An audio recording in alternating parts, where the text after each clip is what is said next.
My dear friends and students, welcome to English maths. SSC का mock हम लोगों का चल रहा था, जिसमें से 6 मॉक हम लोग कर चुके हैं। आज हम लोग करने जा रहे हैं इंग्लिश का 7th मॉक।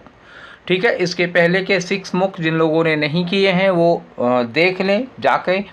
इसके साथ भी लिंक दिया हुआ है और चैनल के डिस्क्रिप्शन बॉक्स में भी दिया हुआ है, और प्लेलिस्ट में जाकर के देख लीजिए, वहाँ पे सारे के सारे मॉक मिल जाएंगे। उसकी सबके साथ उनकी पीडीएफ भी अटैच है।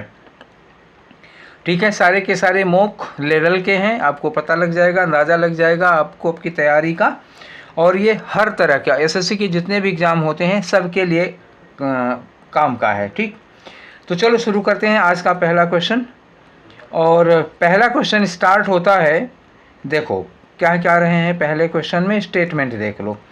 स्टेटमेंट है कि आपको एक एरर ढूंढनी है। ठीक है, एरर का टाइप अब की बार मैंने थोड़ा अलग रखा है। ठीक है, अब बताओ इसमें एरर की टाइप कैसी है। सेंटेंस लिखा कि they will leave the office at 6 and reach at home by 7, no error. अगर इतने में कोई गलती नहीं है तो ये होगा, अगर इतने में कोई गलती है तो बताओ फिर। ठीक है, तो आप लोगों ने सॉल्व तो किया ही होगा। अब मैं बता दूं कि इसमें गलती किस में होगी, रीच में। रीच के साथ एट नहीं लगता।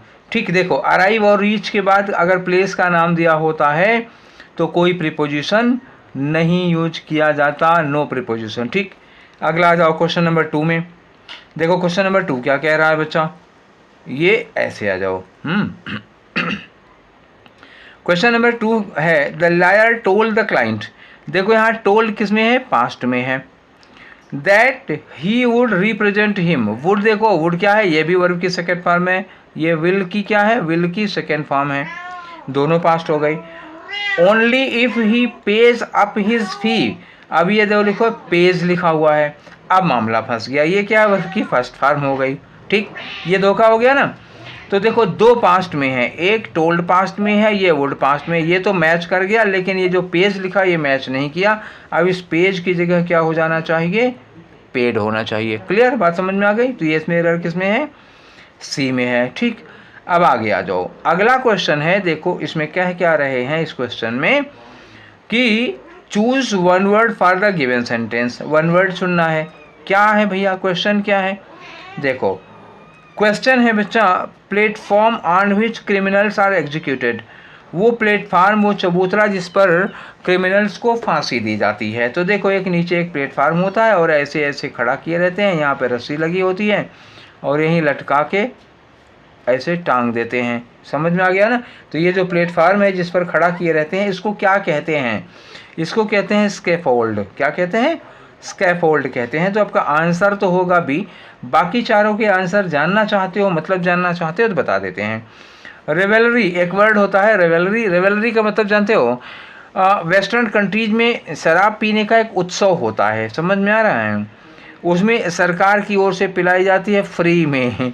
तो ये है शराब पीने का उत्सव। जो लोग शौकीन होंगे उनको लग रहा होगा काश यार वहीं चलते तो अच्छा था। ठीक, भारत सरकार ऐसा कुछ क्यों नहीं चलाती। तो ये रेवलरी होता है, सरकार शराब पीने का उत्सव होता है। डेल्व का मतलब होता है ना ताना मारना, कमेंट मारना, मतलब समझ में आ गया ना, ये ताना मारना हो जाता है। और परवी, परवी का मतलब जानते क्या होता है, ये होता है इंतजाम करना, किसी चीज़ को मैनेज करना, ये हो जाता है। ठीक है, तो आपका आंसर क्या था, देखो वर्ड तो बढ़िया बढ़िया थे, लेकिन आंसर वाला जो वर्ड है ना वो है बी। क्लियर हुआ। ठीक है, अब आगे आ जाओ। ये रहा हमारा क्वेश्चन नंबर 4। देखो क्वेश्चन नंबर 4 क्या कह रहा है, वही चीज वन वर्ड लगाना है। Having the same source of origin. कोई चीज़ जब सेम ओरिजिन से आई हो तो चारों का मतलब देखो, एक हो गया गायब, ठीक है ना, तो गायब का मतलब भी वही होता है ताना मारना। ठीक, देखो दो मतलब लिखे ताना मारने के, और एक लिखा है पोलेमिक। तो पोलेमिक का क्या मतलब होता है, पोलेमिक का मतलब होता है डिस्प्यूटेबल, मतलब विवादास्पद, जिस पर विवाद चल रहा हो वो हो गया विवादास्पद। कॉग्नेट का मतलब क्या होता है, सजातीय। सजातीय का मतलब जो एक ही सोर्स से उत्पन्न हुए हों। और डायस का मतलब क्या होता है, मंच होता है, ये जानते हो। तो सजातीय का मतलब है जो एक ही सोर्स से, जिनकी ओरिजिन होती है, एक ही स्रोत से जो उत्पन्न हुए होते हैं, उन्हीं को कॉग्नेट या सजातीय कहा जाता है। आपको आंसर मिल गया इसका। ठीक, अब आगे बढ़ो। आगे बढ़ते हैं तो क्वेश्चन नंबर 5 to 6 में देखो क्या मिल रहा है, रीअरेंज करने को मिल रहा है। अब जानते हैं कि रीअरेंज वाले में हमको क्या करना होता है। चलो सीधे रीअरेंज करते हैं। क्वेश्चन दिया हुआ है कि अब इसमें जानते हो ये सेंटेंस अरेंजमेंट है, पैराग्राफ अरेंजमेंट अब की बार मैंने नहीं दिया है। सब देखो स्मॉल लेटर से स्टार्टिंग की गई है, आपको एक अंदाज़ा मारना पड़ेगा कहाँ से शुरू होगा। कैपिटल लेटर में दे देता शुरू में तो आपको लगता है कि जो कैपिटल से शुरू हुआ वही पहला होगा ठीक है, तो वो चांस लगेगा नहीं बच्चा। लिखा as Saint Teresa of Calcutta. As देखो किससे कनेक्ट होगा, ध्यान रखना ये होगा कनेक्ट किससे, नोन से। पढ़ा होगा ना known as, he is known as, known के साथ ही एज लगेगा क्योंकि यहाँ उपाधि दी हुई है as Saint Teresa of Calcutta, तो नोन के साथ ही लगाना होगा। तो मतलब एक बात तो पक्की हो गई कि हम डी के साथ ए लगाएंगे। एस कहाँ से लिख दिया, डी के साथ ए लगाएंगे, ये बात तय है। डी ए, अब देख लो किसमें किसमें डी ए मिल जाता है। यहाँ मिला नहीं, यहाँ डी ए मिल रहा है, यहाँ मिला नहीं, यहाँ मिला नहीं, तो एक आंसर आपका हो गया ये पक्का। एक पेयर मिलने से आपका कभी कभी तो एक ही पेयर में काम बन जाता है, जैसे आज वाले में बन गया। अब आप कंफर्म करना चाहते हो तो पूरा देख लो, बी डी ए सी, तो बी से शुरू होगा nun and missionary mother Teresa. उसके बाद लिखा है कि known in the Catholic church as Saint Teresa of Calcutta. अब कामा लगेगा, हो जाएगा इन्होंने devoted her life to caring for the sick and the poor. ठीक, समझ में आ गया, सेंटेंस भी ग्रामेटिकल ठीक हो गया, तो इसका मतलब ये सही है। अगर इस सेंटेंस में कोई ग्रामेटिकल गलती मिल जाती तो हम इसको खारिज कर देते, फिर कोई दूसरा करते। अब आ जाओ क्वेश्चन नंबर 6, फिर वही सेंटेंस अरेंजमेंट का है। अब सेंटेंस अरेंजमेंट का है तो देखो इसमें क्या करेंगे, इसमें देखो फिर कोई लिंक मिलेगा ही मिलेगा। लिखा है for an object partially submerged in liquid, ये हो गया।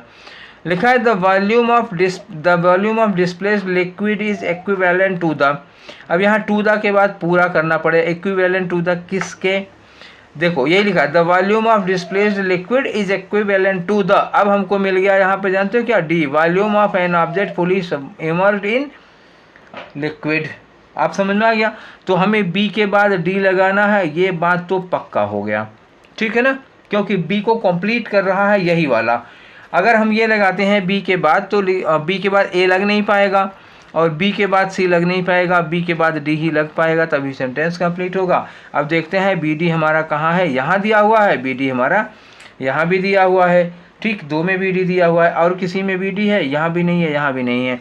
अब बी डी दोनों में है, दोनों में शुरुआत है। अब बाद वाला देख लो, बी डी के बाद सी ए होगा या ए सी होगा, ये चेक करना पड़ेगा। तो ए सी या सी ए, अब देखो मिलाते हैं, एक पेयर हो गया बीडी का, दूसरा देख लेते हैं। दूसरे में लिखा है और to that fraction of volume below the surface for an object partially submerged in a liquid. ठीक, यहाँ से तो एक इक्वेशन, एक बात पूरी हुई थी बीडी में और दूसरी बात पूरी हो रही है किसमें, सीए में। क्योंकि और लगा करके बताया ना, एक होता है कि पूरी तरह पानी में डूबी हुई जो चीज़ है उसका भार कितना होगा, उसके द्वारा हटाए गए पानी का वॉल्यूम क्या होगा, और करके दूसरी सिचुएशन शुरू कर रहे हैं जो पार्शियली पानी में डूबी हो, जो पूरी तरह से ना डूबी हो। तो एक पेयर किस में था, पेयर यहीं से शुरू हो गया, और लगाओगे तो देखो ये बन क्या रहा है, बी डी के बाद और सी ए, एक कंप्लीट सेंस यहाँ दे रहा है, एक कंप्लीट यहाँ दे रहा है। ठीक है, चलो आगे बढ़ रहे हैं। अब रहा हमारा क्वेश्चन नंबर 7। क्या कह रहे हैं क्वेश्चन नंबर 7 में, देखो इडियम है, इसकी मीनिंग बतानी है। कुक समवन्स गूज, कुक समवन गूज, देखो ये फिर से एनिमल इडियम आ गया। देखो भाई एनिमल इडियम आ गया, और मैं बहुत जल्दी ही जितने भी एनिमल इडियम हैं सब पर एक वीडियो बनाने वाला हूँ इसी वीक में। ठीक है ना, एनिमल इडियम पर मैं इसी वीक में वीडियो बनाने वाला हूँ। जितने एनिमल पर इडियम्स आते हैं सब मैंने छांट रखा है, उन सारे की एक वीडियो बना देंगे, एक बार में आपको सब मिल जाएगा। गूज पर 2-3 मिल जाते हैं, देखो जैसे एक ये दिया हुआ कुक समवन्स गूज, एक होता है वाइल्ड गूज चेज, ऐसे ही 2-3 हैं जो गूज पर आते हैं। तो कुक समवन्स गूज का मतलब क्या होता है कि दूसरा कोई सफल होने वाला है उसका आप मौका बर्बाद कर दे रहे हैं। दूसरे का काम बिगाड़ देना जिसको कहते हो यही होता है। तो देखो रिफर्स टू कुक्ड फूड ये होगा नहीं, to praise someone else work ये होगा नहीं, spoil other persons chance of success यही होगा, to help someone in work ये भी नहीं होगा। तो आपका आंसर क्या हुआ, आंसर हुआ यहाँ पर सी। ठीक है, अब आगे आ जाओ। ये रहा क्वेश्चन नंबर 8, ये फिर इडियम का ही होगा, hit the road running, hit the road running. अब इसका अंदाजा लगाओ क्या होगा, to delay in the doing something, ना हिट पर्सन बैडली ये भी नहीं होगा, हिट अ व्हीकल नहीं होगा।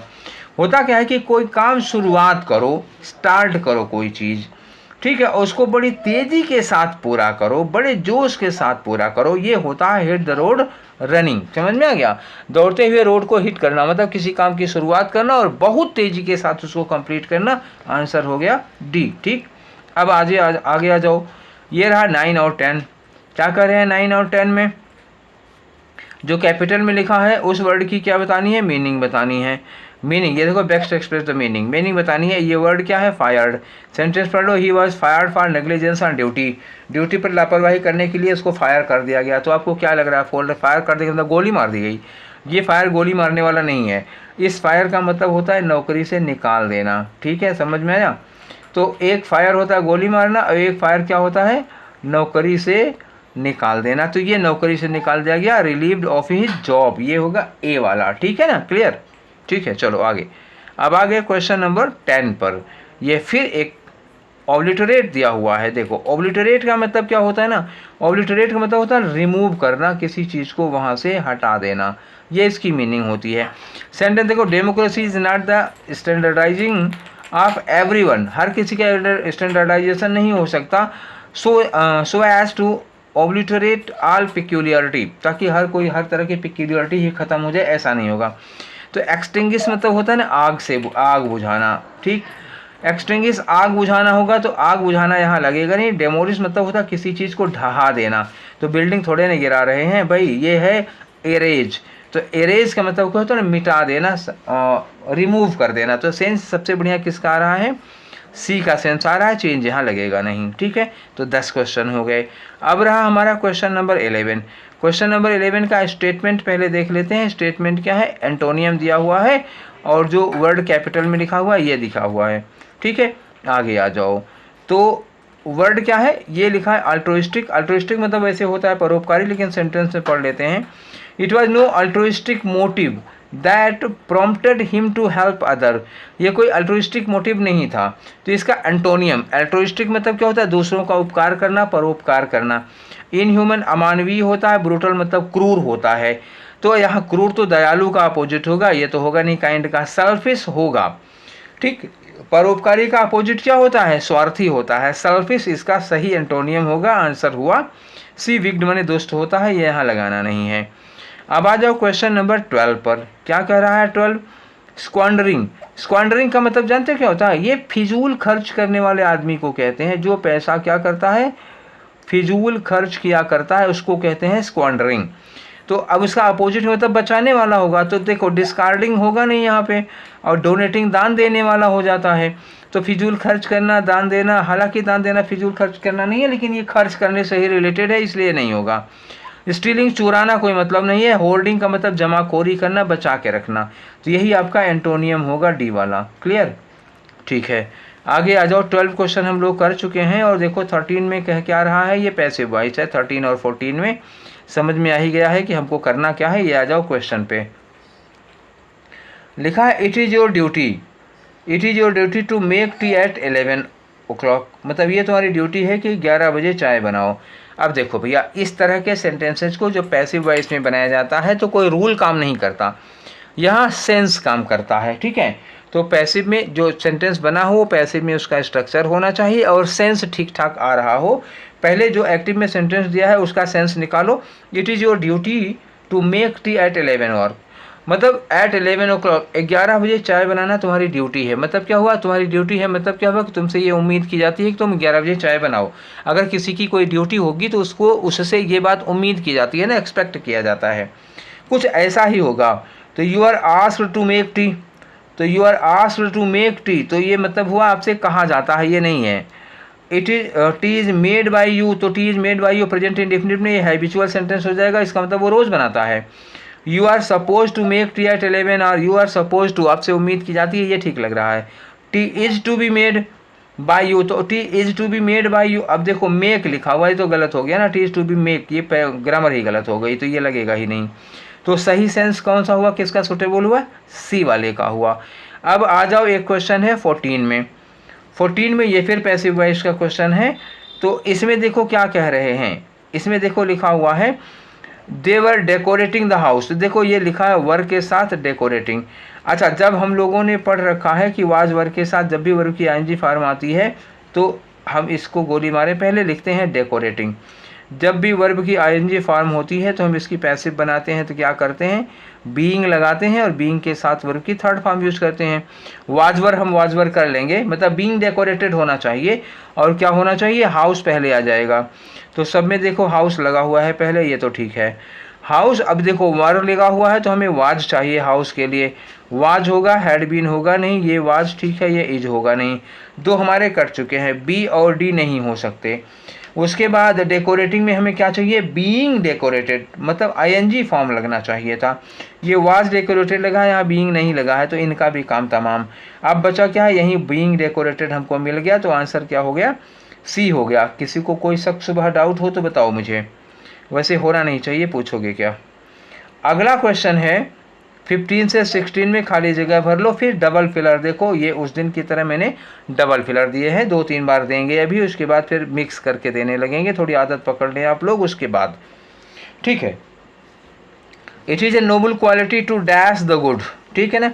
एक अच्छा गुण है कि आप अच्छी चीज़ को डैश करेंगे और बैड चीज़ को डैश करेंगे, तो ये जो दोनों वर्ड लगेंगे एक दूसरे के क्या लगेंगे, अपोजिट, और दोनों वर्ब की फर्स्ट फॉर्म लगेगी, ठीक। टू लगा हुआ है, कितनी चीज़ें क्लियर हो गई, टू लगा है तो वर्ब की फर्स्ट फॉर्म, और तो यहाँ भी वर्ब की फर्स्ट फॉर्म। और यहाँ क्या होगा, गुड के लिए क्या लगेगा, गुड के लिए जो लगेगा उसका ठीक उल्टा बैड के लिए लगेगा। तो गुड को रिटेन करेंगे और बैड को प्रिजर्व करेंगे, दोनों वर्ड सिमिलर हैं, सिमिलर वर्ड नहीं लगेंगे। अब इमिटेट है या प्रिटेंड है, गुड को आप इमिटेट करेंगे और बैड को प्रिटेंड करेंगे। प्रिटेंड का मतलब दिखावा करना, गुड की कॉपी करना और दिखावा करना, बहाना करना, ये तो होगा नहीं। गुड को अप्रिसिएट करने, बैड को कंडेम करिए, ये सही लग रहा है। आप बैड को क्या करिए, कंडेम, और गुड को क्या करिए, अप्रिशिएट करिए, ये सी वाला ठीक है। क्रिटिसाइज और आप लगेगा नहीं, गुड को क्रिटिसाइज, अब पहले वाले के लिए क्रिटिसाइज लगने का कोई चांस ही नहीं है, गुड को कैसे क्रिटिसाइज कर सकते हैं। तो आंसर क्या हुआ आपका, सी, ठीक। आगे आ जाओ, ये रहा क्वेश्चन नंबर 16। क्वेश्चन नंबर 16 क्या करा, टेररिस्ट अटैक्स। अब देखो एंड लगा हुआ है, एंड का मतलब क्या हुआ, इधर वाला सेम होगा, और ये कामा लगा है तो ये चार के चारों सिमिलर जाने चाहिए, इक्वल, एक जैसी चीज़ें कंटिन्यूली जुड़ती रहती हैं एंड से। तो अगर यह अटैक लिखा है, राइट लिखा है, तो यहाँ भी अटैक राइट जैसा ही कुछ होगा और यहाँ भी अटैक राइट जैसे होगा। तो अटैक राइट ये सब क्या है, निगेटिव वर्ड है, तो हार्मोनी तो लगने वाला नहीं, ब्रदरहुड लगने वाला नहीं, वायलेंस लग सकता है, अनरेस्ट लग सकता है, फ्रेंडशिप लगेगा नहीं, क्योंकि सारे के सारे वर्ड निगेटिव हैं। तो आंसर क्या लगेगा यहाँ पर, सी, ठीक है। कोई डाउट हो तो बता दो, वैसे मुझे लग नहीं रहा कि आज के इन क्वेश्चंस में कोई डाउट होने की कोई गुंजाइश है, ठीक है, फिलहाल मुझे तो नहीं लगती गुंजाइश। चलो ये वाला क्वेश्चन देखो, 17 से 18 में क्या क्या रहे हैं, डायरेक्ट से इनडायरेक्ट में बनाना है, ठीक है। चलो आ जाओ, हिज फादर सेड दैट, यहाँ दैट लगा हुआ है। आगे लिखा it was time he visited his uncle, इसमें ग्रामर का रूल फंसेगा। हिज फादर सेड, ये सेड ही रहेगा, जहाँ ये दैट लगा है वहाँ इन्वर्टेड कामा लग जाएगा। इट वाज टाइम में वाज का इज हो जाएगा, बस इतना फ़र्क पड़ेगा। ही विजिटेड हिज अंकल नहीं बदलेगा, क्योंकि इट इज़ टाइम के साथ वर्ब की सेकेंड फॉर्म लगती ही है, ग्रामर का रूल है वो। क्लियर, इट इज़ टाइम या इट वाज टाइम के बाद आपको वर्ब की सेकेंड फॉर्म ही लगानी है, वो ग्रामर का रूल है, उसमें आप पास्ट परफेक्ट नहीं बना सकते हैं, ठीक है। या उसका आप प्रेजेंट इंडेफिनिट नहीं बना सकते हैं, विजिटेड का विजिट्स नहीं बना सकते हैं, वो गलत हो जाएगा। तो पहले तो इट वाज टाइम का वाज सही करो, ये इट इज़ टाइम ये हो गया। यू विजिटेड ठीक है, यू विजिटेड ठीक है, और यू विजिट नहीं होगा, यू विजिटेड ठीक है, इतना सही हो गया। अब किसमें ये गलत हो गया और ये गलत हो गया, बचे दो। अब इसमें देखना है कि फादर ने कहा, यहाँ बोला क्या था, his father said that it is time he visited his uncle. He visited his uncle, तो किसके अंकल को देखने जाना है, बच्चे के अंकल को जाना है या बाप के अंकल को, तो बच्चे के अंकल को देखने जाना है। तो यहाँ जहाँ माई अंकल लिखा है वहाँ योर अंकल होना चाहिए, तो ये वाला भी गया। अब आपका आंसर क्या होगा, डी होगा। क्लियर हुआ ना मामला, कोई डाउट हो तो बताइए क्यों ऐसा हो रहा है। चलिए अब तो नहीं होना चाहिए। अब आ जाओ क्वेश्चन नंबर 18 पर, ठीक है।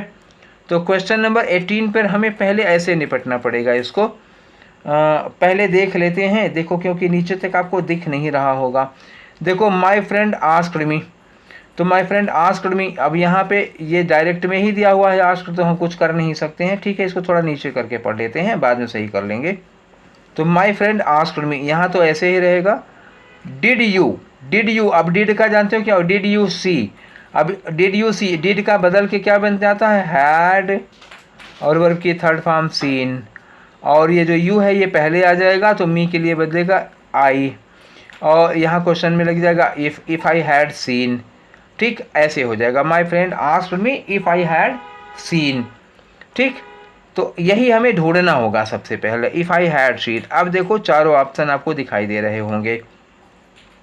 My friend asked me, my friend asked me, my friend asked me, my friend asked me, ये हो गया।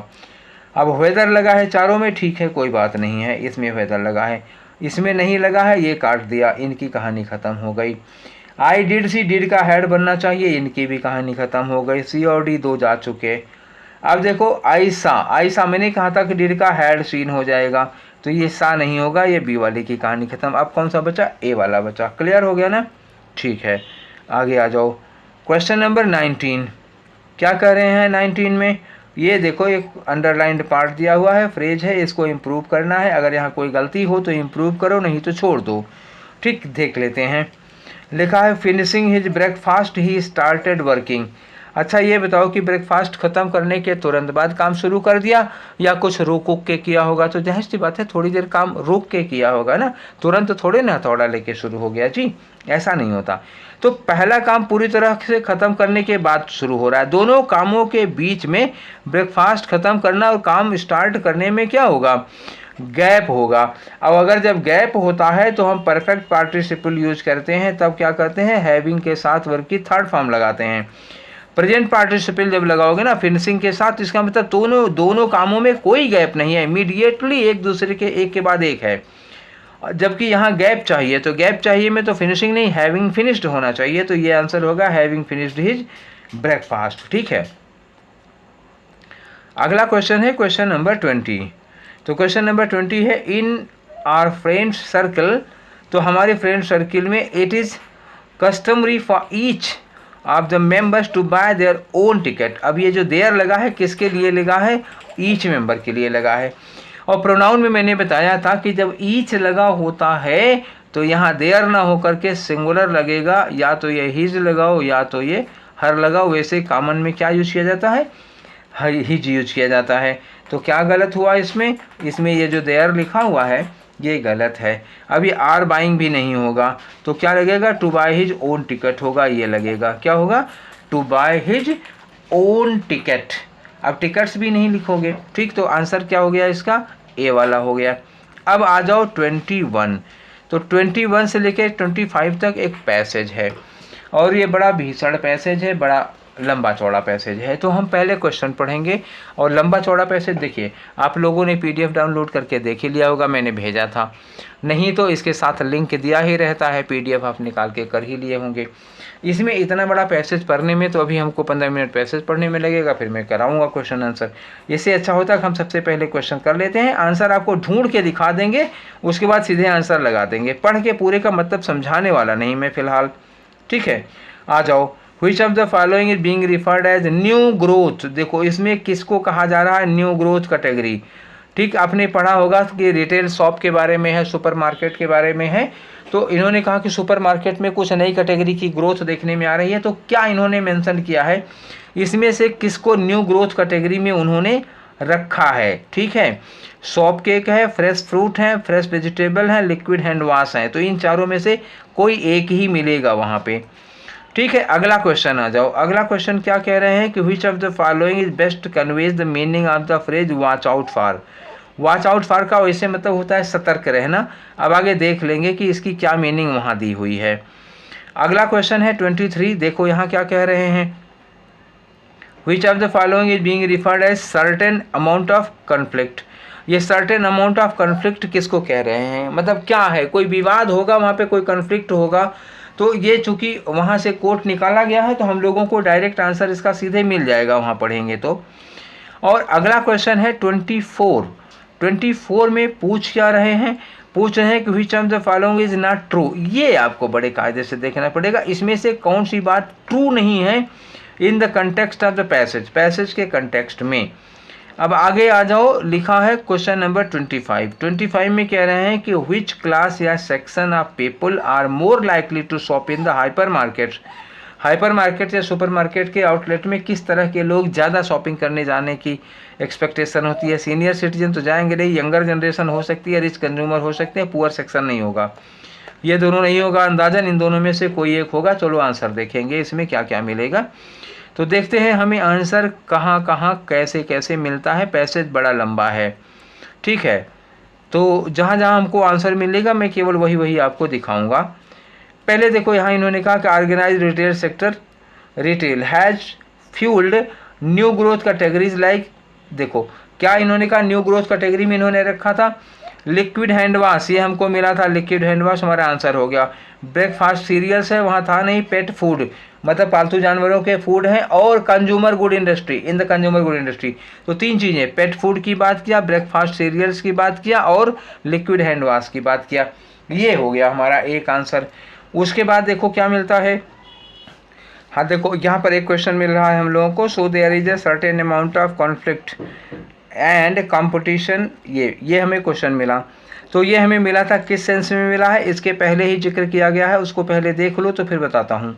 यहाँ लिखा है कि बिग बाजार प्राइवेट लेवल, ठीक, ये कोई थे, इन्होंने उदाहरण के लिए उन्होंने बताया कि Big Bazaar private level clean mate, Big Bazaar का जो प्राइवेट लेवल का क्लीन मेट है ह्यूजली पॉपुलर, ठीक। आगे लिखा sell more than a brand like Harpic, ठीक है, इन इट्स ओन स्टोर। तो बिग बाजार वाले जो हैं अपने स्टोर में अपने प्रोडक्ट को बेच रहे हैं, ठीक। यहाँ देखो यहाँ भी लिखा हुआ but a point note that modern retailers themselves push their own product brands in these very categories can emerge as a big threat for consumer. और इसी को इन्होंने कहा था, नीचे देखो कि ये देखो कह रहे हैं कि so there is a certain amount of conflict, इसी को इन्होंने कहा था सर्टेन अमाउंट का कन्फ्लिक्ट होगा, ठीक, बात समझ में आ गई। तो इसके बाद इन्होंने कहा कि इसलिए एफएमसीजी को कंपनीज को will have a watch out for, watch out मतलब क्या हुआ, इनसे सतर्क रहना पड़ेगा। तो आई थिंक कि हम लोगों ने सारे क्वेश्चन पढ़ लिए, अब चलते हैं करते हैं हम इनके आंसर्स, ठीक है। आ जाओ, पहला आंसर क्या है कि किसको इन्होंने न्यू ग्रोथ कैटेगरी कहा है। तो न्यू ग्रोथ कैटेगरी में सोप केक था नहीं, वो पेट का फूड था, और ब्रेकफास्ट सीरियल था, ये भी नहीं था, और फ्रेश वेजिटेबल भी नहीं है, क्या था उसमें, लिक्विड एंड हैंड वॉश था। तो आपका आंसर क्या हुआ, डी हुआ यहाँ पर। आगे आ जाओ 22 में, 22 क्या कह रहा है भैया, 22 में वॉच आउट फॉर, इसकी मीनिंग बताओ। तो demand justice avoid conflict be on alert, यही होगा बी ऑन अलर्ट, ठीक है ना, पैसिवली एक्सेप्ट नहीं होगा। तो अब आ जाओ 23 पे, 23 में इन्होंने कहा कि सर्टेन अमाउंट ऑफ कॉन्फ्लिक्ट किस लिए इन्होंने यूज किया है, सर्टेन अमाउंट ऑफ कॉन्फ्लिक्ट किस लिए यूज किया है।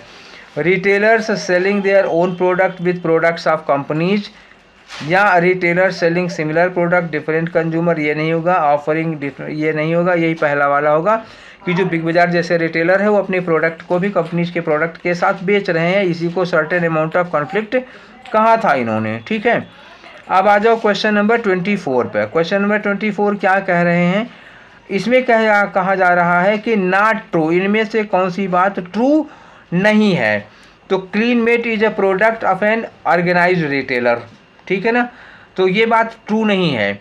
जो क्लीन मेट है ये बिग बाजार का है ना, is a product of an organised retailer, हाँ ये बात तो सही है, clean mate organised retailer Big Bazaar का प्रोडक्ट है।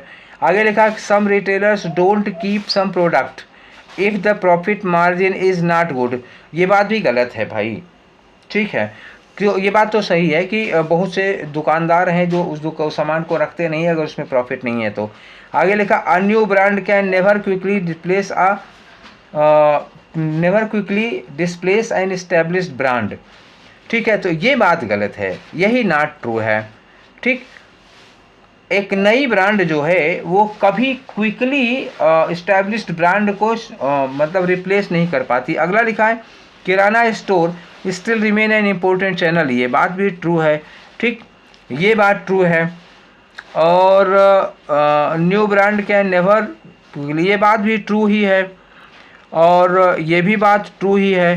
तो नॉट ट्रू क्या है, some retailers do not keep some product if the profit margin is not good. तो कुछ रिटेलर्स होते हैं कुछ प्रोडक्ट को नहीं रखते हैं अगर प्रॉफिट मार्जिन नहीं है, बल्कि वो रखते हैं, ये बात फाल्स है।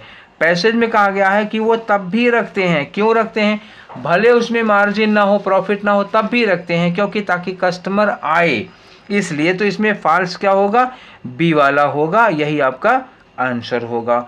ठीक है, आगे आ जाओ। ये रहा आज का आखिरी क्वेश्चन नंबर 25। और क्या कह रहा है क्वेश्चन नंबर 25, देखो क्वेश्चन नंबर 25 कह रहा है कि व्हिच क्लास या section of people are more likely to shop in hyper market. तो इसमें कौन लोग जाते हैं ज़्यादातर इसमें अमीर लोग, रिच लोग जाते हैं। ठीक है ना, तो पैसेज पढ़ने के बाद ये मिला था कि ये ज़्यादातर इसमें कौन लोग जाते हैं, एफ्लुएंट क्लास, जो थोड़ा सा क्या कहते हैं अमीर आदमी है वो जाता है इस तरह के सुपरमार्केट या हाइपर मार्केट्स में शॉपिंग करने के लिए। ठीक है, तो ये रहे आपके मॉक 7 के 25 क्वेश्चंस। ठीक है, आप लोगों में किसके कितने क्वेश्चन सही हुए प्लीज़ लेट मी नो। ठीक है, और आज कैसा लगा ये पैसेज करके या पूरे क्वेश्चन करके, मज़ा आई होगी, पक्का आई होगी अगर आपने किया होगा तो। अच्छा, मेरी बात सुन ही वही रहे होंगे जिन्होंने किया होगा। ठीक है, तो अपने एक्सपीरियंस शेयर करिएगा कैसा लगा, और आपको अच्छा लगा तो ठीक है दूसरों के साथ भी वीडियो शेयर करिए, लाइक करिए। और फिर मिलेंगे हम लोग नेक्स्ट मॉक के साथ। इस बीच में आप लोगों को कुछ वोकैब की चीज़ें देनी है और एक ग्रामर की चीज़ देनी है। तो ग्रामर में हो सकता है शायद हम आज इस हफ्ते में डिटर्मिनर्स या एडजेक्टिव में से कुछ दें। ठीक है, तो ठीक है, फिर मिलेंगे नेक्स्ट सेशन के साथ। Till then take care, thank you.